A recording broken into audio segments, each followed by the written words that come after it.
Alexei, so thanks a lot for being with us from Chisinau. And we were following two cases of the high-profile arrest with the current mayor of Chisinau and as well the politicians from the Liberal Democratic Party, Chiril Lucinschi. In both of the cases, there were talks about the corruption in banking sphere and in some kind of municipal governance. But what is interesting that both politicians who are arrested are representing a Moldovan opposition. So really, what we need to know about those cases, can you explain to us? Yeah, indeed, there are two cases and they should be taken separately.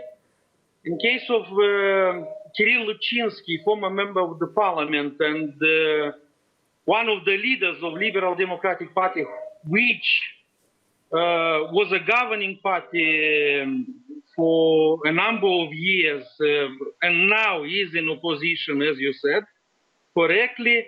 In this case, in my opinion, we see the clear and open attack on a party who is trying to oppose to what is going on to Moldova now, first, and second, that is a clear attack on the free media, because Chiril Lucinschi is the founder and by recently the owner of an opposition TV channel, TV7, which now is administrated by a group of independent journalists. So, in my opinion, that is an attempt. We speak about the exponents of Liberal Party, who is not an opposition party for the moment. They declared that they are leaving the ruling coalition, but up to now they were the part of the governing coalition. A number of representatives of this Liberal Party, including the mayor of Chisinau, Dorin Chirtoaca, were arrested. And investigations against them have started. We also cannot speak about the real delivering of the justice, because about the illegalities and the crimes in the municipal office of Chisinau, the people knew and the press were spoken about that years ago. So why the prosecutors and the police started to work now? The explanation is that the liberals ceased to be the comfortable partners of Plahotniuc. Plahotniuc is the leader of Democratic Party, is a Moldovan tycoon, oligarch who, as everybody thinks in Moldova, control the state or state institutions in Moldova, including the justice, media, independent agencies, almost everything. So the Plahotniuc now has chosen in favor of the new partners, and we speak here about the Party of Socialists, the party whose leader is the President of Moldova, Dodon. Alexei, I'd like to interfere really to clarify that that's exactly becoming extremely confusing for the foreign audience, because Moldova has the new president who is Igor Dodon and who considered to be have this pro-Russian views. He had been the only leader who traveled to Moscow for the victory parade, for instance. At the same time, those kind of arrests in some of the opposition Moldovan press are connected to a different person, to this oligarch and also politician Plahotniuc. So there is a confusion, there is a president. So those arrests, who would be interested in them, and what are relations between Mr. Plahotniuc, the richest man in Moldova, and the current president, which has this kind of the pro-Russian views as it seems from outside?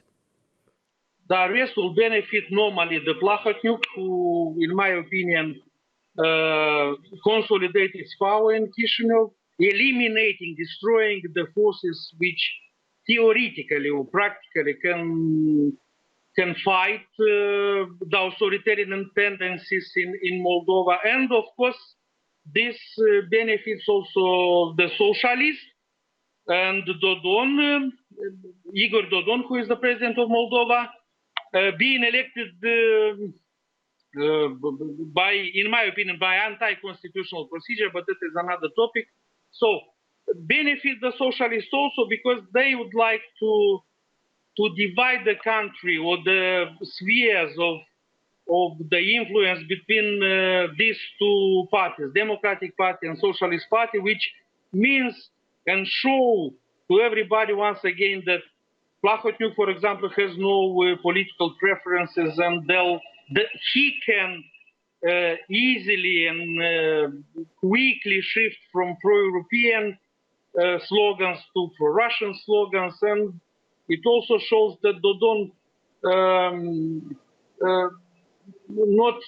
is not, let's say, a real politician. He is an opportunist who can speculate on whatever. Also to mention, you know, there were people arrested. They represent some kind of opposition or the opponents of the current political strongholders. Yet the cases of corruption had taken place, and there is no secret that there are a lot of government officials, were participating or were connected to different kinds of wrongdoings. And it's hard to believe that, you know, the mayor of the city or the politician involved and connected to some kind of the governance were really sane and transparent. So really, what would you... And also there was another case, case of this called Landromat recently. So there is some kind of the movement to arrest the people regarding the, regarding this some kind of the level of corruption. What would you say on that? That, you know, those even opposition people are not really the same, if I'm not wrong. Nobody is angel. That's true. And Plahotniuc and his prosecutors and policemen, judges, people he controls. They calculated very well their actions. The public knows that Chirtoaca, for example, who is the mayor of Chisinau, and his entourage, they were involved in the corruption acts, and a lot of tenders which took place in Chisinau were not transparent, and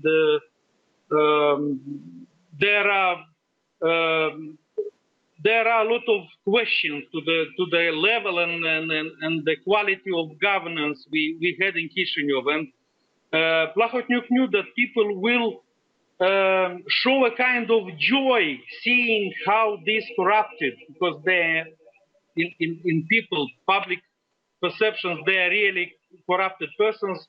They are arrested and taken into the courts and so on and so forth.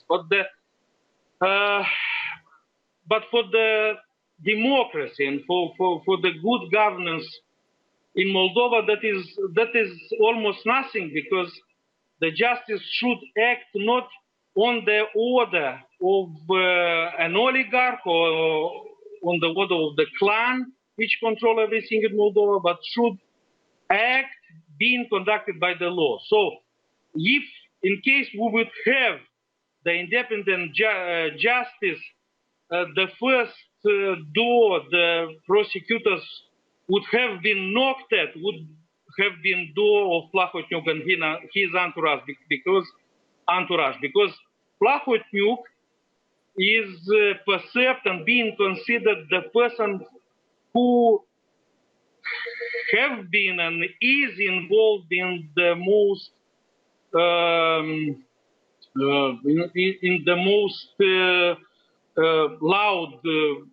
allowed, let's say, crimes which took place in Moldova. That is the theft of the century. We called it the theft of the century, when 1 billion of euros disappeared through the criminal schemes from the currency reserves of Moldova.